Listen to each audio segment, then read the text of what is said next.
Andhra Pradesh assembly సమావేశాలు లైవ్లో చూద్దాం. అక్కడ కూడా ఇబ్బందులు క్రియేట్ చేశారు. వాళ్ళు ఏమీ తప్పు పనులు చేయడానికి పోలేదు, చదువుకోవడానికి పోయారు. గవర్నమెంట్ ఆఫ్ ఇండియా కూడా చెప్పాం, గట్టిగా పోరాడతాం, మన పిల్లల్ని సురక్షితంగా మళ్లీ తీసుకొచ్చే బాధ్యత ఈ ప్రభుత్వాన్ని కూడా నేను తెలియజేస్తూ, అదే సమయంలో మన పిల్లలు కూడా ఆలోచించాలి. బ్రోకర్లు ఉంటారు, కొంతమంది దొంగలు కూడా ఉంటారు, మిమ్మల్ని మభ్య పెడతారు. వాళ్ళ ఉచ్చులో పడకుండా మనం కూడా జాగ్రత్తగా ఉండి మన రాష్ట్రానికి మంచి పేరు రావాలి, మీకు కూడా ఇబ్బందులు ఉండకూడదని చెప్పి మరొకసారి అప్పీల్ చేస్తున్నాను. ఇంకో పక్కన వినూత్నమైన వైద్య పథకాలు తీసుకొచ్చాం. బడ్జెట్లో బాగా 4,300 నుంచి 8,500 కోట్ల రూపాయలకు పెంచాం. ఈ సంవత్సరం అయితే 10,032 కోట్లు వేయాం.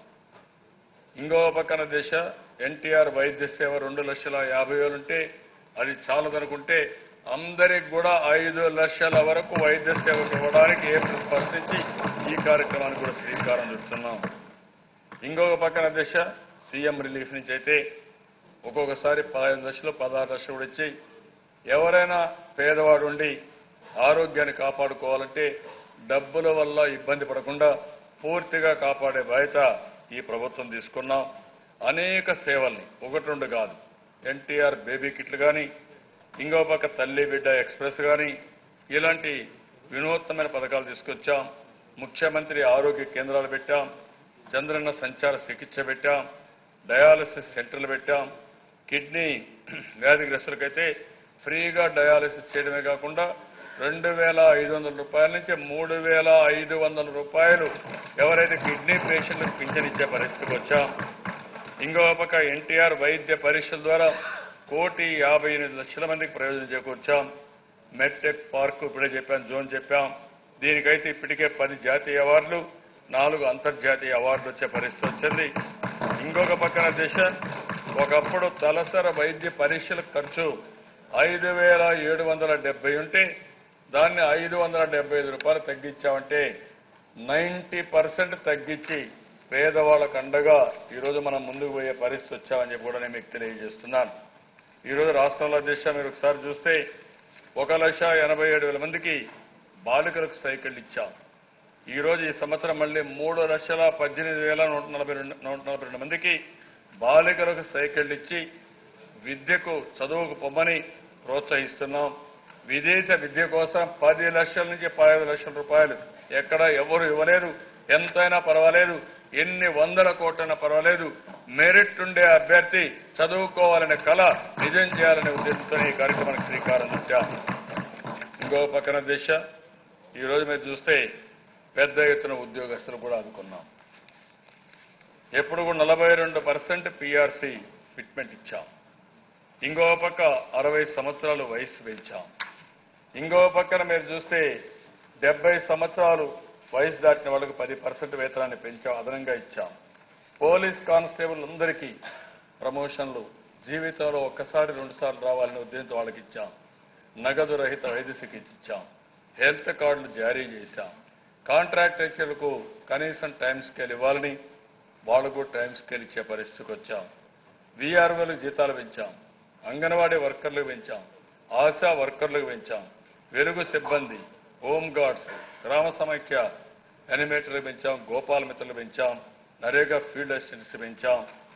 ఇంతవరకు మీరు చూస్తే పై నుండే అధికారులే కాకుండా క్షేత్రస్థాయిలో పనిచేసే వారిని కూడా గౌరవించాలని 3 రెట్లు వాళ్ళ యొక్క ఆదాయాన్ని పెంచి జీతాలు పెంచిన ఏకైక ప్రభుత్వం ఈ తెలుగుదేశం ప్రభుత్వం అని చెప్పాలని మీకు తెలియజేస్తున్నాను. మళ్ళా ఇప్పుడు ఇంటీరియం ఉంది, అదే మరి సిపిఎస్ అడిగారు, కానీ సాధ్యాలు మనల్ని చూసుకొని సిపిఎస్ మన చేతిలో గవర్నమెంట్ ఆఫ్ ఇండియా కూడా ఉన్నారు. But at the same time ఉద్యోగస్తుల్ని ఆదుకోవడంలో అందరికంటే ముందు ఈ ప్రభుత్వం ఉంటుందని మరొకసారి ఈ సభ ద్వారా వారికి కూడా హామీ ఇస్తున్నాను. అదే సమయంలో ఏ విధంగా చేయాలో ఇవన్నీ కూడా మనం బేరే చేసుకుని ముందుకు పోవాల్సిన అవసరం ఉంది. నా ఉద్దేశం ఒకటే, సమాజంలో అందరికీ న్యాయం జరగాలి. అదే మాదిరిగా ఎప్పటికప్పుడు మనం ఇవన్నీ కూడా బేరే చేసుకుంటూ ముందుకు పోవాల్సిన అవసరం ఉందని చెప్పి కూడా నేను మీకు తెలియజేస్తున్నాను. ఇంకో పక్కన ఈరోజు మీరు రాష్ట్రంలో చూస్తే ఈరోజు మధ్యాహ్న భోజనం చేసేవాళ్ళు కూడా ఉన్నారు. వీళ్ళందరూ కూడా డాక్రా సంఘాలు ఉన్నారు. మొన్నటి వరకు అధ్యక్ష వాళ్ళకి ఇచ్చేది 100 రూపాయలు ఇస్తున్నారు. అయితే దీనివల్ల నామమాత్రంగా వాళ్ళకి డబ్బులు రావడం, గవర్నమెంట్ ఆఫ్ ఇండియా ఒక్క 600 రూపాయలు ఇవ్వడం. ఈరోజు వాళ్ళందరూ కూడా చాలాసార్లు నాకు చెప్పారు 88,296 మంది మహిళలు ఈ మధ్యాహ్న భోజన కార్యక్రమంలో ఇన్వాల్వ్ అయ్యారు. దానికే నేను ఆలోచించాను, పర్వాలేదు కష్టాల్లో ఉన్నాం అయినా పర్వాలేదని 1000 రూపాయల నుంచి ఒకేసారి 3,000 రూపాయలు పెంచుతున్నాం. దీనిపైన 265 కోట్లు ఖర్చు అవుతుంది. కేంద్రం ఇవ్వడం లేదు, ఇవ్వకపోయినా పర్వాలేదు, ఈ ఆడబిడ్డలు కష్టపడడానికి వీలు లేదని 3,000 రూపాయలు చేస్తున్నామని నిన్న దగ్గరికి వచ్చాను. నేను హామీ ఇచ్చాను. ఈ రోజు ఈ అసెంబ్లీ గవర్నర్స్ అడ్రస్ సందర్భంలో వీళ్ళకు కూడా ఒకరు మిస్ అయిపోతే వాళ్ళకు కూడా న్యాయం చేసే బాధ్యత ఈ ప్రభుత్వం తీసుకున్నాం. 1000 రూపాయల నుంచి 3,000, దీనివల్ల 265 కోట్ల రూపాయలు అదనంగా అవుతుంది. అది కూడా ఇస్తామని చెప్పి కూడా నేను మీకు తెలియజేస్తున్నాను. ఇంకో పక్కన దిశ పెద్ద ఎత్తున ఇండ్లు కట్టే కార్యక్రమం. రేపే అతిపెద్ద పండుగ 9వ తారీఖున గృహప్రవేశ పండుగ. దీనికి 80,000 కోట్ల రూపాయలతో 30 లక్షల ఇండ్లు కడుతున్నాం. ఇప్పటికే 11 లక్షల ఇండ్లు కట్టాం. రేపు 9వ తారీఖు 4 లక్షల ఇండ్లు కడుతున్నాం. మిగిలిన ఇండ్లు కూడా తొందరలోనే పూర్తి చేస్తాం. అందుకని నేను ఒకటే ఆలోచించాను, పేదవాడికి ఇంటి కల నిజం చేయాలని. అది కూడా మామూలుగా దిశ వాళ్లకు నచ్చిన విధంగా వాళ్ళకి ఇల్లు కట్టిస్తున్నాం. అర్బన్ ఏరియాలో అయితే ఆ టెక్నాలజీ చూసిన తర్వాత లోపలికి పోయిన తర్వాత ఎంత ఆనందంగా ఉన్నారంటే అంత ఆనందంగా ఉండే పరిస్థితి వచ్చింది. నేను ఒకటే హామీ ఇస్తున్నా ఈ రాష్ట్రంలో ప్రజానికానికి, ప్రతి ఒక్కరికి 2022 లోపల ప్రతి ఒక్కరికి సొంత ఇంటి కల నిజం చేసే బాధ్యత ఈ ప్రభుత్వాన్ని, అంత అనుమానమే లేదు. ఇంటి జాగా లేకపోతే ల్యాండ్ ఎక్విజిషన్ చేస్తాం, ఇండ్లు కట్టిస్తాం. దీనికి కూడా ఒక పద్ధతి ప్రకారం ముందుకు పోతున్నాం. పట్టణ ప్రాంతాల్లో ట్రంక్ ఇన్ఫ్రాస్ట్రక్చర్ కానీ ఇన్సైడ్ ఇన్ఫ్రాస్ట్రక్చర్ కానీ పూర్తిగా కంప్లీట్ చేసే బాధ్యత తీసుకున్నాం. ఇంకొక పక్కన దిశ గ్రామాల్లో మీరు చూస్తే వాడవాడలో సిమెంట్ రోడ్లు. ఈరోజు మీరు చూసినప్పుడు పెద్ద ఎత్తున 4 ఏళ్లలో 24,000 కిలోమీటర్లు సిమెంట్ రోడ్లు వేశాం.